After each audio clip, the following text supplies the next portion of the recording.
Coach McGraw, we're here for the third episode of Better Than I Found It. It is August 12th, Wednesday. The stroke play in the U.S. Amateur just wrapped up. We had Travis McEnroe do really well there. He's playing his first match currently while we're sitting here talking. How has your week been since our last recording? It's been great. I've enjoyed, obviously getting ready for the team to get back here in a week or so to Baylor, but watching our guys from afar. So we had 5 guys in the U.S. Amateur this week, and Travis McEnroe was the only one to make match play, but he shot 65-71, played really beautiful, and drew a pretty tough opponent this morning. Not sure how the match is going right now, but we'll get to that in a minute. And then Colin Kober, Cooper Dossie, Johnny Kiefer, and Ryan Greider all also competed out there at Bandon Dunes. So really proud to have 5 players at the U.S. Amateur. That was exciting. But another exciting thing happened just this past week at Boot Ranch down in Fredericksburg. We had an incoming freshman, Trey Bosco from Austin. He's became a pretty young winner of the men's state amateur here in Texas when he won with a 279 total at Boot Ranch. So he birdied 3 out of his last 4 holes to win the tournament by 1.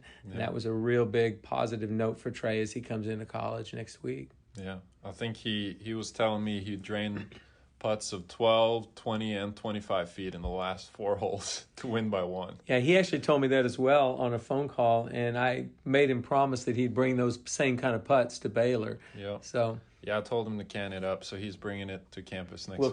We'll take it. That's great. But no, so there's a lot of success that's been happening with the Baylor golfers recently. It's great. But a success on a sort of a national level, even bigger, was Kyle Jones about 3 weeks ago in Utah in the Korn Ferry Tour event. Yeah, that was fun to see, and he's actually our guest this week. Kyle and I came into Baylor in 2011 as freshmen together, and then when we were going into our senior year, that's when you got the job here. And so you got to coach Kyle for 1 year. What can you tell the listeners about coaching Kyle for that year? Well, he taught me a lot that year. He actually did. He was, he's an extremely humble guy, very humble. You wouldn't even know he was a player that could compete on a tour. I mean, he's just so nice. He's a good guy. He's very quiet, very soft-spoken. But I think inside lives an assassin. I think it's a guy that's really, really competitive, and I think he's got a great nature about him. But one of the things that strikes me is one of the points we're going to make today in this podcast is his incredible ability to own what he does. He knows who he is. He knows how he can play the game. And he's going to tell us a little bit about how he got to that point. A great lesson for anybody to learn that's coming along in any endeavor, but certainly in professional golf.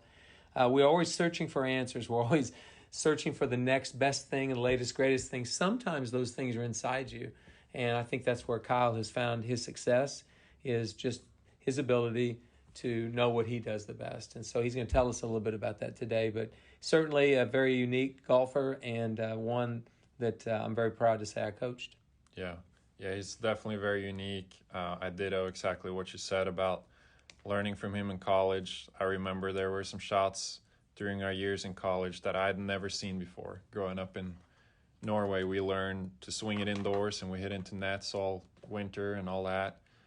And Kyle would hit shots that I'd never seen before. He'd fly drivers 15 feet off the ground in windy conditions. He would chip it out of bunkers. I just never seen the way he played the game before. He hits a very, very unusual open-faced, low spinner pitch shot with a lob wedge.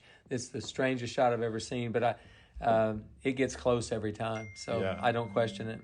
Yeah, he's a unique player, a really good friend, a great Baylor Bear, and we're thankful that he had the time to come on the podcast, even though it was actually during a practice round out in Boise, Idaho for this week's Web.com. Yeah, that says another thing about Kyle. I mean, we could have done this next week, but he said, Coach, I know you want to do this podcast, so I'll be glad to come on. I'll just be out practicing. So if you hear some wind in the recording, that's what it is. Kyle's out actually preparing for another golf tournament. Yeah, I think you'll hear some drives too, and I'll bet you they're down the center stripe.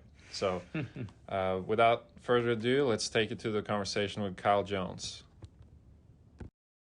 Kyle, welcome to my podcast, Better Than I Found It podcast. I appreciate you coming on today. Yeah, thank you for having me, Coach. Always a pleasure. Yeah, it's great. We miss seeing you in Waco. Wish that the pandemic would kind of slow down so you maybe would do a little more pleasure traveling where you come out and hang out. But right now, just go keep on playing in golf tournaments. What do you say? Yeah, that's the plan. Got to try out and go get another win somewhere. There you go. I like that. Well, actually, we're going to talk about that win here in just a bit. But I thought we might start the podcast a little bit by just talking about the week that I actually met you at Whispering Pines at the conference championship back in 2012. I was the men's golf coach at Oklahoma State. You were a freshman at Baylor. And Bjerch-Andresen, interestingly enough, I actually met him a day before I met you because on the 36-hole day, he was paired with the player I was walking with. And I thought, that kid looks like Henrik Stenson standing over there. Just a big, tall Scandinavian kid, bombed it. I know. So I walked the first 36 holes with him that day. That's until we had to look for my balls in the trees. Yeah, we did look for his golf balls a little bit that week. And then the next day, I was paired with Ian Davis again, and you were in the group. And I have a distinct memory of you playing the 14th hole, long par 4 along the river over there. Yeah. And you hit a driver and a hybrid about 12 feet, and Ian bombed a drive and missed the green with a wedge or something crazy. And I thought, I don't think it was that drastic. Well, can I embellish the story just a little bit? You can, yeah. Thanks. But anyway, I remember meeting you that week. It was very interesting. And then I come to find out later that you and Mikkel were actually freshman roommates. Is that right, Mikkel? Yeah, we were roommates for 3 years. It was a good time. I came to college and obviously didn't have a car or anything as I came from Norway. So my personal chauffeur was Kyle Jones. What was he like living with, those 3 or 4 years there? It was great. We had a lot of fun, especially learning from our older teammates, Matthew and Nick. We taught Mikkel how to throw a football in that apartment, taught him all about Chick-fil-A. That's one of the greatest things you've done for me, Kyle, in my life, honestly. It's introduced me to Chick-fil-A. Wow, Kyle, what an impact you've had on him. Yeah, I've definitely had a positive impact on his life just from taking him to Chick-fil-A. Well, aside from meeting the two of you that week and actually walking in your group, a Baylor Bear, one of your teammates, actually won the conference championship that week individually. Do you remember that very well? I remember him winning. I don't remember it too well.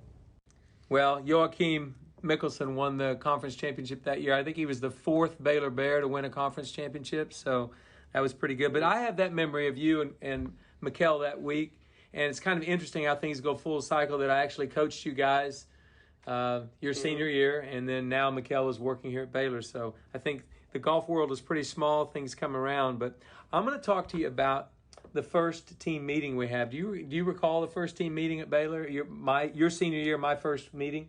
Yeah. I was very nervous during that meeting. Well, what were you nervous about? I'm an approachable guy. Why were you nervous? Well, because you're a very clean-cut person. And we had rules years previous to where we had to shave every day, and that was my least favorite thing. Well, I do remember that. I knew you had a beard, and you just finished quarterfinalist in the USAM, and I thought, that kid's a pretty good player. I better let him wear that beard. So I changed the rule for Baylor Golf.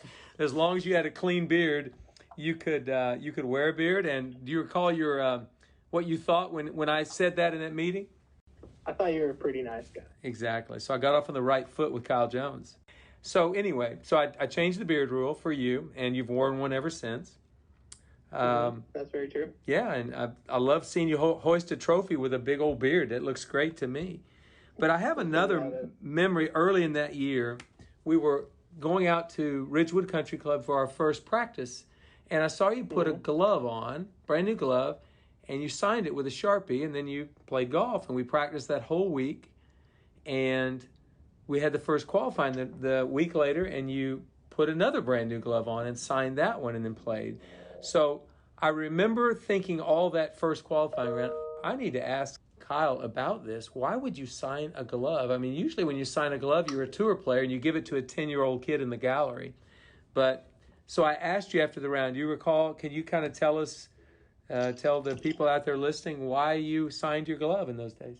Well, during my early years as a college player, I I was surrounded by a bunch of players that hit it a lot further than me and did things that I couldn't really do with distance, and that kind of bothered me. So my first couple years, first 2 to 3 years, I kept trying to keep up with those players, and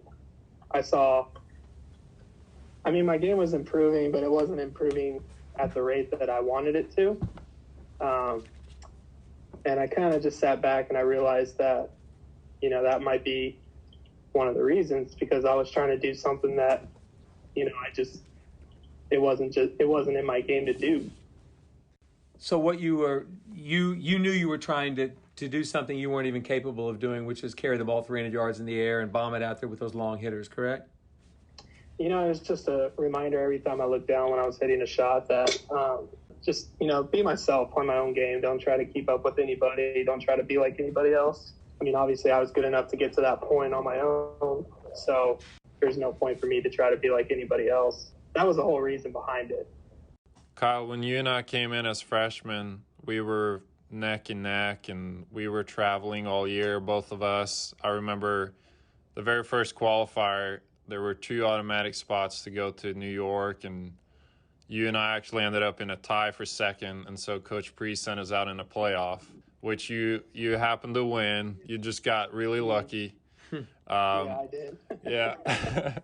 And then, but I got to go as well, and you and I traveled all year, but you had a different development over the 4 years. Your improvement was much more gradual, in my opinion, than mine. I was much more up and down, and by the end, you ended up a lot better player than I was. At least your consistency was off the charts. And kind of going hand in hand with the question that Coach asked about the glove on your hand, why do you think that you had that consistent improvement in college, and how did you manage to kind of just keep on elevating your game steadily and consistently so well? That's a great question. I think part of it's just, being around better players and learning from them, not just your teammates, but people you play with in tournaments. And, you see how, take away just the physical game of golf, but you see how they mentally go about their rounds. I know mentally that's something I improved on a lot over my college career, because I used to get really hard on myself during my early years in college, and I kind of learned to, release the bad. Like, it was okay to get mad at a shot or something, but you got to release it and then focus on the upcoming shot. So, that aspect of the game, I feel like I definitely improved on. Mm-hmm. And you both know, once you get to college level, it's little tiny improvements that make the biggest difference. So if you just increase your skill on putting just a tiny bit, that over the course of the season, that's going to have, a really big impact. So throughout my college, just kind of paying attention to other players and doing what I felt, I needed to do to get better. I think about every year I averaged 1 stroke better on my stroke average. Yeah, and by the time you were a senior, you were a really impressive player, and I just found that so impressive. I think, just from an outside perspective, I think what you did exceptionally well, Kyle, is you play the game your own way, and you spoke to that a little bit on the signing the glove story, but you truly had that ownership that a lot of players, myself included, didn't kind of dare to have, I guess, or we try to overcomplicate things. Yeah, it was kind of a bummer at first, but it was also a blessing when I realized that, because distance was the big thing for me, and I realized I couldn't hit it as far as some people, so I realized that I needed to learn how to hit a 6-iron closer than people hit 8-iron. Thankfully I was able to realize that and, definitely work on that throughout college, and it's something that I got better at and, kind of led me to where I am today. Kyle, that's a good point that you brought up. I remember a tournament your senior year, so my first year at Baylor. We'd had a great season so far, and we had a down tournament. We didn't play very well, and I had a team meeting We were in Cabo, and I said, hey, guys, let's all tell us something about this week that was good. I don't want to talk about the bad stuff. Let's talk about the good. So we did, and everybody gave something. And then I pointed to you, and I said, Kyle, why don't you tell these guys, you finished third this week. You've had another solid week. Why don't you tell these guys why you're better than they are?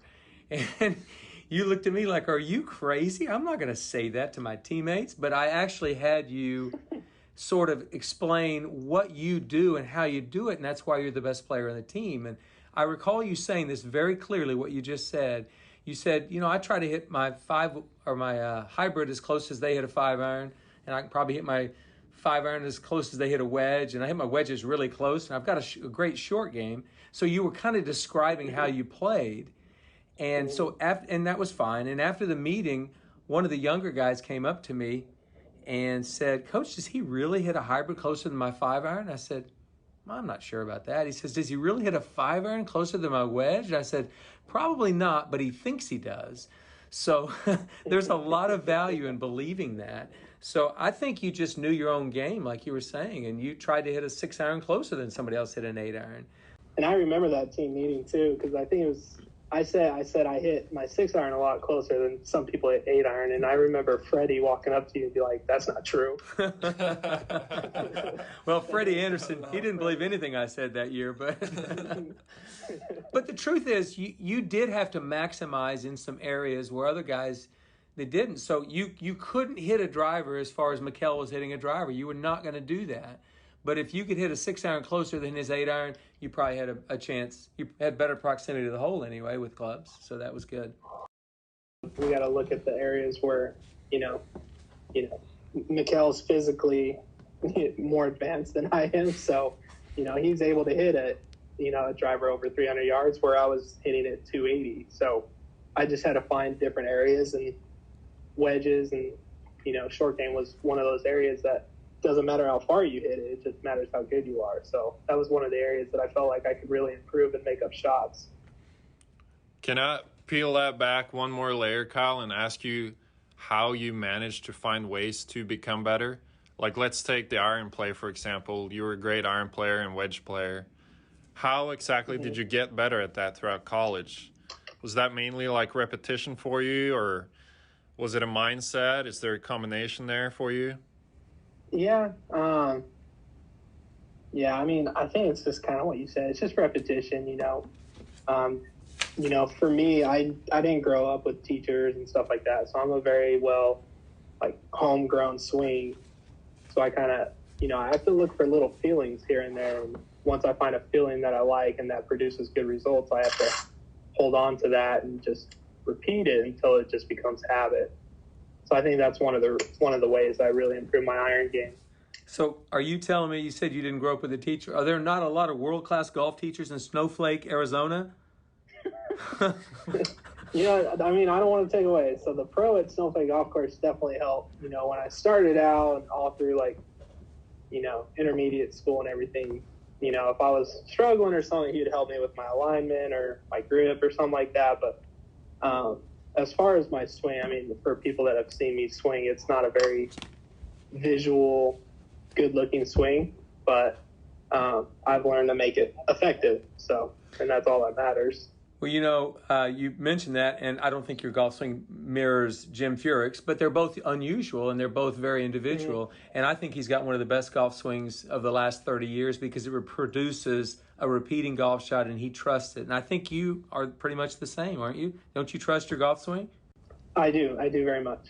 And there is kind of going back to college and kind of learning how to be my own person. But, once I finally looked at my swing on video, because I don't know if I ever watched my swing on video growing up, but I noticed it didn't look like Rory or it didn't look like, any of those top players, and it kind of frustrated me.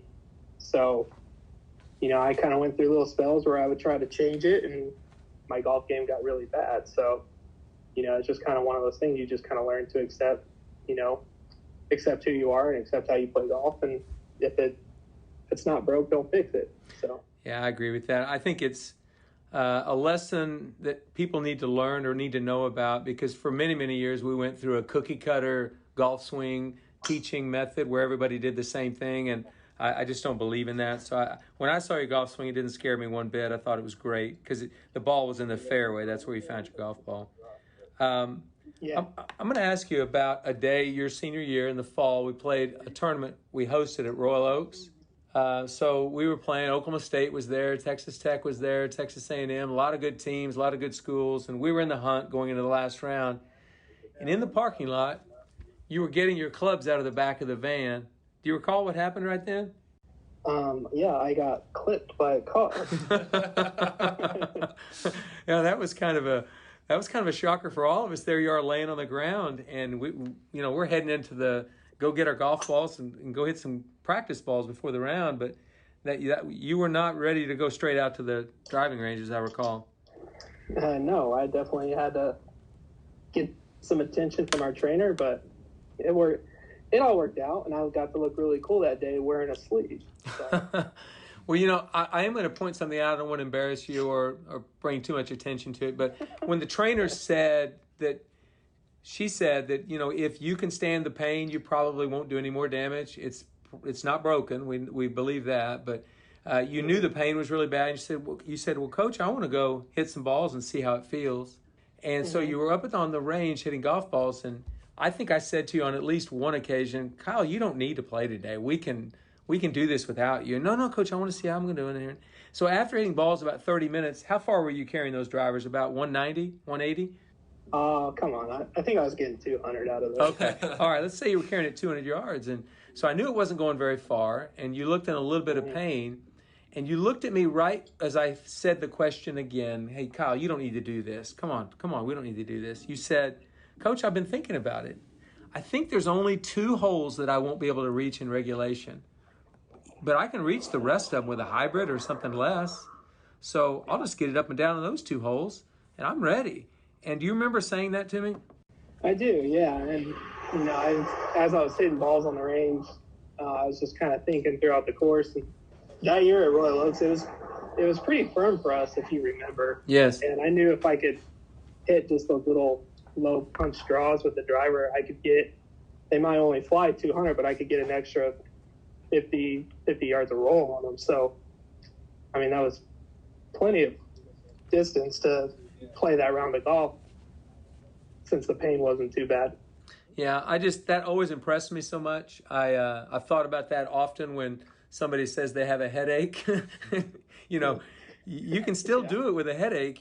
Tiger Woods won a U.S. Open on a broken leg. So I'll never forget that day, the image of you lying on the ground in the parking lot, then talking to the trainer, then hitting those golf balls, and then you actually went out and shot, I believe, even par. Is that correct? It was even par. You shot even par. Yeah, I doubled 16. Well, don't do that. You that shot. was devastating. I saw you on the first tee, Kyle, and you just one-armed this thing, flew it 200 down the center of the fairway, and I'm like, uh-oh. And then comes in and signs for a 71. That's one of the more impressive things I've ever seen. Yeah, and the wind blew about 25 miles an hour that day. But an interesting little caveat, because we've got this trio of coaches and golfers on this call, is that, Mikkel, you had kind of a nice week that week. Yeah, I hadn't beaten Kyle all year, so I paid a driver to clip Kyle in the parking lot and injure the guy so I would have a chance. And it's the only time that year, I think, that I actually beat Kyle. So had to damage him down to one arm to take him down. So that was good. Yeah, that was a good week for the Bears, seeing Mikkel get that dub. Yeah, it was really good. But we lost by 1, though. Yeah. To Oklahoma State, we did. Unfortunately. But that's okay. It was a good week. If I didn't double 16, we would have won that tournament. So yeah, it was on you, Kyle. That's what we all thought. So, Hey, Kyle, that year you had a really special year as far as Baylor golf history is concerned. You played 12 events. You had 8 top 5 finishes, and I think your average finish was 6th that year out of 12 events. Pretty amazing. You won the Oak Hills Invitational for the 3rd straight year. I hope someday they play a U.S. Open at Oak Hills so you can go win that thing. You would take it down. But also you were a Palmer Cupper that year. So I had several Palmer Cuppers at Oklahoma State, and now with Cooper Dossey being named to the Palmer Cup team this year. But you were my first at Baylor, and you did it that year. Can you talk a little bit about that experience of playing in the Palmer Cup for the United States? It's just it's such an honor to, play in an event like that. And, the whole week was just a special week, just playing with, friends that you see all year, you play against all year, and you finally get to play with them. We got to meet Arnold Palmer that year too, and, that was such a treat to finally meet somebody like that. And it was just a special week all around. It's something I'll remember for the rest of my life. Do you have some of the teammates you had on that team that are playing the PGA Tour now that are notable? Oh, yeah. So, I played with Maverick that year. Yeah.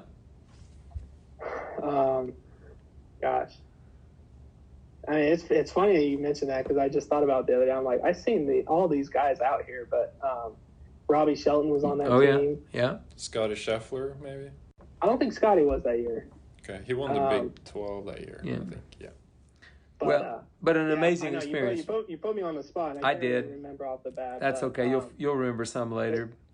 That week was just made even better because I got to fly straight from the Arnold Palmer Cup to the U.S. Open. Yes, you did. You played up at Chambers Bay. I did. So that was a special 2 weeks I had there. Coach Blagg, my then assistant coach, said he caddied for you, and there was one par 4 that you were definitely hitting a 3-wood into. What hole was that? God, I thought there was more than one. Oh, okay. Well, he said you were up against it lengthwise. That golf course played pretty long in spots. Yeah, that week was not a good week to be a short knocker, that's for sure. Well, okay, but that was another amazing experience. So you go from the Arnold Palmer Cup to the U.S. Open, and tell us when you actually turned pro. Did you play in the U.S. Amateur that summer? I can't even remember now. I did. You were actually supposed to caddy for me at Olympia Fields. Okay, that's the story. And instead, Ryan Blagg went to Olympia Fields.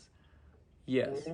Okay, well, I think I had a surgery on my neck that month before. Yes, yeah. You hit my driver at regionals earlier that spring, and you messed yourself up where you couldn't caddy for. Well, I just used to... drivers that had a stiffer shaft than yours, I guess. I don't know. I have no idea why I was having that problem. But I wasn't able to caddy in the USAM, but I was able to go with you and caddy in the tour school that fall, what then was the web.com tour school, but now the Corn Ferry. So let's talk about that week a little bit. That's a great memory for me. Yeah, that was definitely a special week, especially since I didn't think you'd be able to caddy at all. So, that was definitely a big, because by then I had turned pro. I turned pro earlier that fall. I played one mini tour event before I started my Q school journey. And thankfully won that. So got some confidence going and kind of pushed that all the way through to final stage, which is where you caddied. Right. I remember thinking to myself, okay, we're going to play 2 practice rounds and 4 tournament rounds. I think we played 3 practice rounds, but I remember walking around with you on the first 9 holes, and it didn't look like Kyle Jones to me. Who did it look like to you? I don't know. Maybe I wasn't wearing my glove that day. I don't know, but it wasn't good. You looked more like an 18 handicapper. I put my arm around you and said, Kyle, we probably just ought to go hit a few balls and head back to the hotel. And from that moment on, you cruised right through that week. You never struggled a bit the entire week. It's the best golf I've ever seen you play. Yeah, no, that week, especially playing, on a course like that, playing well there definitely was something special. And yeah, I remember, I think I had like a 6-footer for birdie on 18 or something like that. And I knew I could 3-putt and still get full status, but I 2-putted it, and I looked at you, and you looked like somebody just stole your dog or something.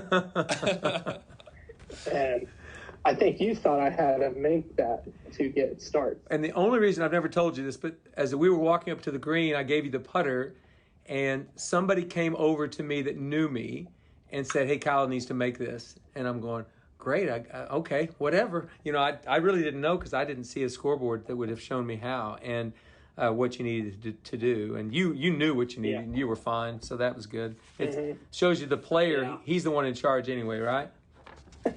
Yeah, you're just out there looking good. Yeah, I think we all know that. Looking. Yeah, looking. Well, but you made it through and got to play the Web.com or now Korn Ferry Tour that next year. So let's kind of, if you would, just take a few minutes to talk about the little journey you've had to what happened 3 weeks ago in Utah, as far as from tour to tour and back and forth. So you played the Web.com that year, right? Yeah, I did. Yeah, I played a full season out there that year. And? I played horrible.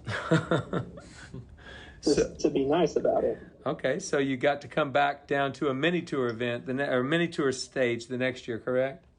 Yeah, that's right. So I went back to Q school that next fall, and I didn't get past second stage. So that was definitely kind of a blow. But after a couple weeks of kind of just, spending some time thinking about, where I've been, what I've been doing, and I kind of had a realization that, I'm still out there just learning, and I wasn't going to be, a superstar right out of the gate, and that was okay. I had a really good perspective going into that year on the mini tour, and just looking at every angle I could to improve my game, which really worked out for me because I had a really good year. Finished second 3 times that year out on the mini tour, and I think 2 times I finished 27 under, and I finished second one and third the other. So yeah, it was kind of brutal. You had to shoot a little low, but still had a really good year out there. Yeah, and then you were able to get your Web.com tour card back, weren't you? Yeah. So I went to Q school that next fall, and having played really well all summer, I was feeling really good. And I don't want to say I breezed through Q school, but it was pretty stress free that year, and and then got my card back, and I played 2018 back out on the Web.com, and had 2 runner-up finishes, and that was enough to get my PGA Tour card that year.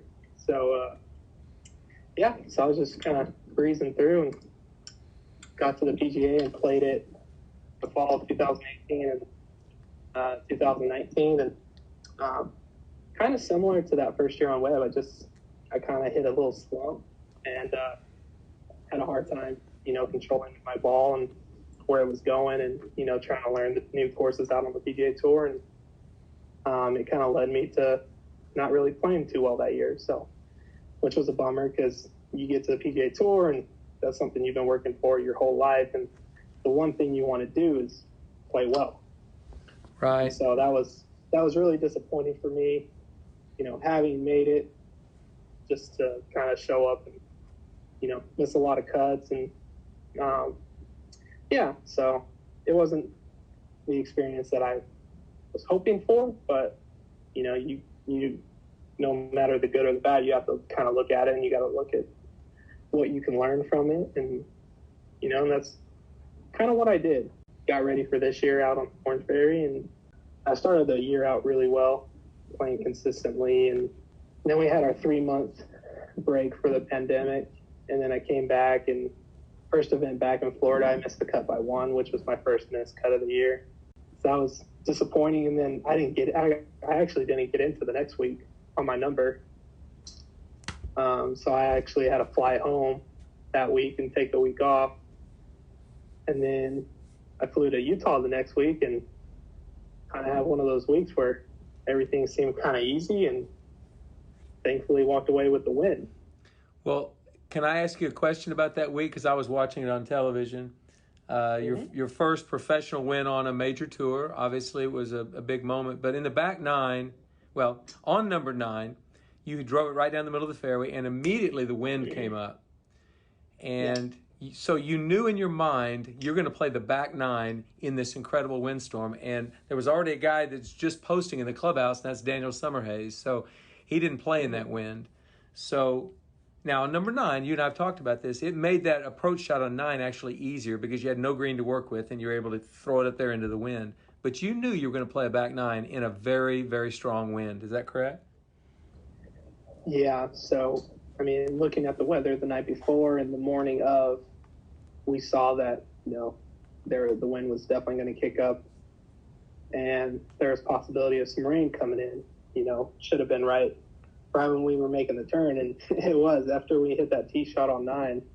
It just somebody kicked on the fan and it was on. So, but it definitely did help make that wedge shot on 9 a little easier because I could just throw it up in the wind with some spin, and it came down on the green, took one hop and stopped. So,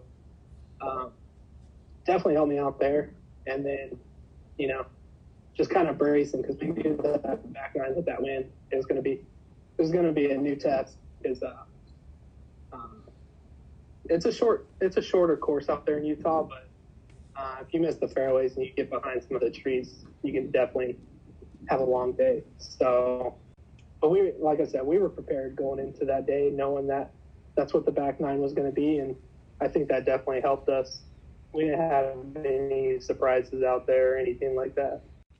When you hit it in the water long and left on the par 3, and I know that was disappointing, and one of the announcers said, "Oh no, this is going to be a really hard up and down. There's just no way to hit it."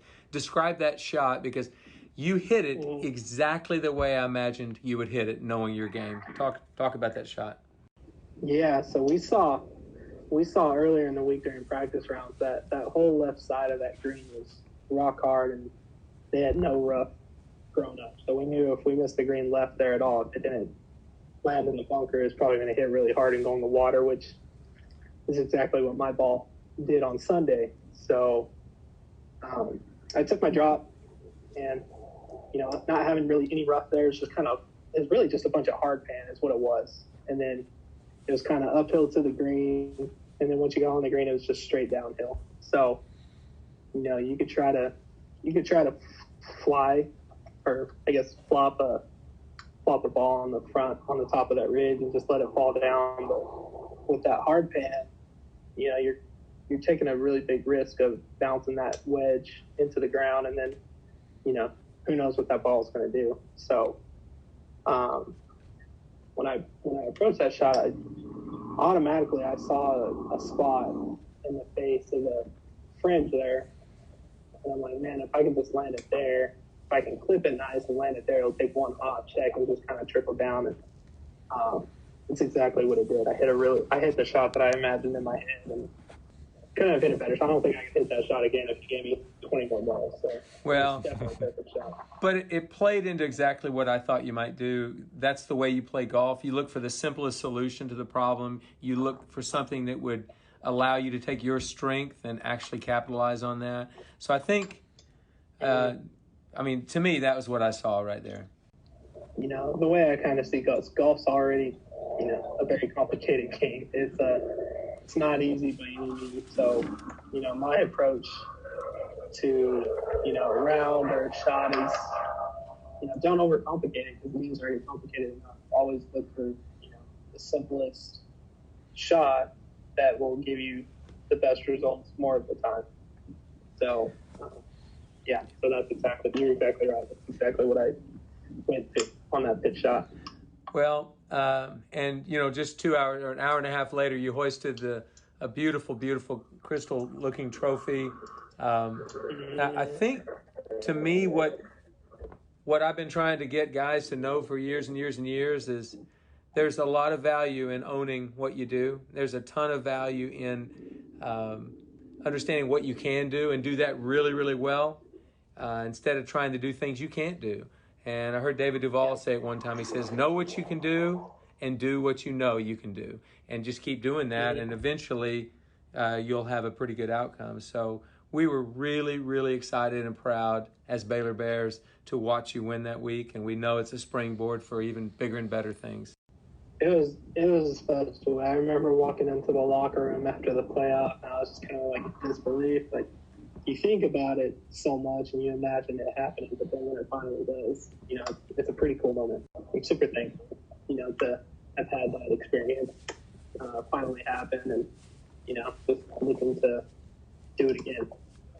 Well, and you will draw upon this experience the next time you're in a situation like that, because you've done it before and you were able to get it done. So everybody at Baylor Nation wants to congratulate you on a great win there. But I want to kind of finish up with this.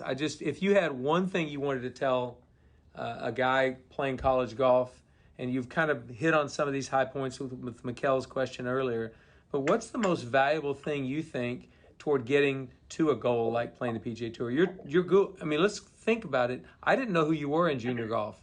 You weren't recruited by a lot of schools. And I definitely wasn't recruited by you.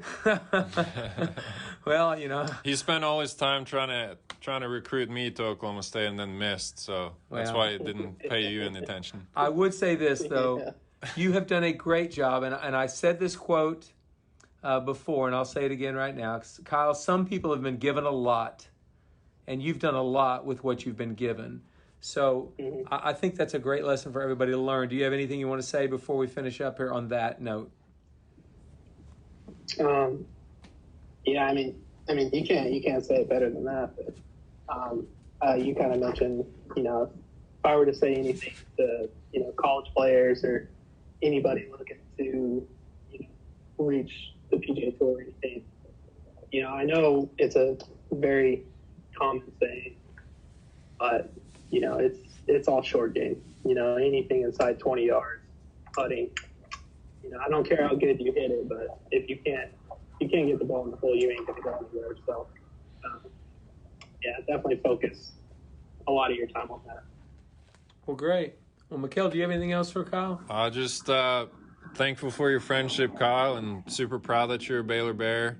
So awesome to see you win, and can't wait to have you back out on tour. I'm sure you'll do the same thing that you did with your first go-around at Webb and kind of figure it out the second time. So hopefully you'll have a great week out in Boise this week, and just can't wait to follow your progress. Thanks, buddy. I appreciate it. Does Coach McGraw know about that? I know we talked about my injury during my senior season when I got hit by the car, but does he know about what happened in Michigan? I don't know. I mean, it might be a good story. Do you want to tell it, or you want me to tell it? Coach McGraw, do you know the story? No, but I'm kind of interested, kind of curious. Okay, so we were in Michigan. It was the night before the first two rounds, and Mikkel and I were sharing a room, and we finally get back from dinner, we get ready for bed, and we finally get in bed, and then I start feeling really bad. My stomach started hurting really bad, and I was like, man, what's going on? Then I got hot flashes and got nauseous. I was like, man, what's going on? So I went to the shower. I took probably 3 or 4 showers, ice cold showers, and I was laying on the tile in the bathroom, and I literally thought I was going to die. And I was getting ready to text my mom and say I love you and all that. Wow. It was a very very bleak time. And what was your roommate doing at this point? Oh, Mikkel was passed out. Sleeping. Once Mikkel fell asleep, there was nothing waking him up. So then it got to a point, I'm like, okay, this is really bad. So I called Coach Priest. I'm like, hey, I need to go to the hospital. Something's not right. And he's like, okay. So he drives me to the hospital, and I'm like rolling around in the van. So much pain, worst pain I've ever felt. So anyway, we get to the hospital, and we do all that, and come to find I had kidney stones. And so I'm there all night. We got back to the hotel it was like 5:15 in the morning. I think the alarm went off at 5:45 to get ready to go to the course, and I was already up, and Mikkel wakes up. He's like, what are you doing?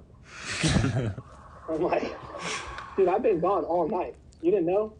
So I know you haven't. So let me take a little time out there, because this is our second tournament as freshmen, and I'm straight off the plane from Norway, right? And so he's got a bracelet around his arm, and it's one of those hospital bracelets. Well, I don't know what those things are. I mean, I'm just, a blue-eyed freshman, and so I'm like, "What, you got a new bracelet on today, buddy? It's like a good luck charm." He's like, "No, dude, I've been in the hospital all night." I was like, "Yeah, right. Yeah, let's go to the course," kind of thing.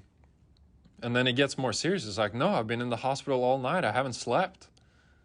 And that's where I figure out, man, he truly has been in the hospital all night.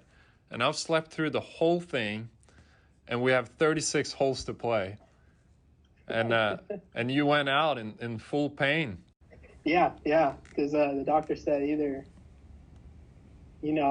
for me, in college, I was like, if I go to a tournament, I'm gonna do everything I can to play. Like I don't want to sit out. And the doctor's like, we can go in and blast those kidney stones, but you won't be able to play. I'm like, oh no, we're not gonna do that. So they gave me Advil for the pain. So we went out and played 36 holes that next day. Did you pass him out there on the course? No, funny story is I passed him 3 days later at Chick-fil-A in Waco.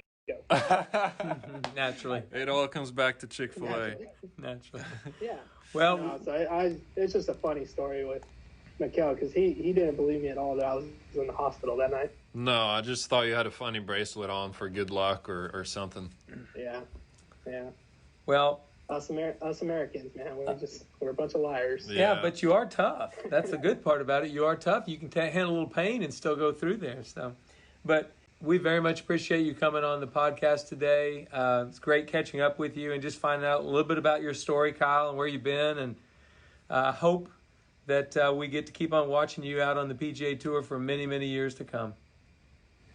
Well, I'm gonna give it a shot. We'll see how it goes, but it's going good as of now. So hopefully we'll be out there soon. And I appreciate all your guys' support and can't wait to get back to Waco to hang out with y'all.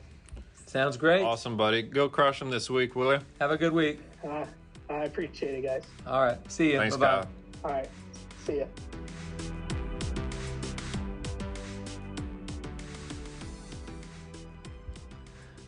I want to say a special thanks to Kyle Jones for coming on the podcast today. It's very much an honor to have a former player on here, especially one like Kyle. He's been amazing. But I was very remiss. I forgot to mention one of the most amazing stats in my coaching career that Kyle was responsible for. In the 2015 Big 12 Championship, we were playing at Southern Hills, 72 holes. And Kyle hit the last 46 fairways in a row. And I'm not talking about in the first cut, we'll give him this one. He drove it through the fairway on this one. He hit it in the fairway 46 consecutive holes. And I don't think I'll ever see that again, not on a tough golf course like Southern Hills, one that has a lot of nooks and crannies and turns and quirky, bends and fairways that go all over the place. It was an amazing statistic. I don't think I'll ever see that again. So I'd like for somebody on the next podcast to challenge me on that one. I don't think that's going to happen. But anyway, thank you all for listening. My plan is to have one of these podcasts per week, and that's the goal. Stay tuned, and Sick 'em Bears.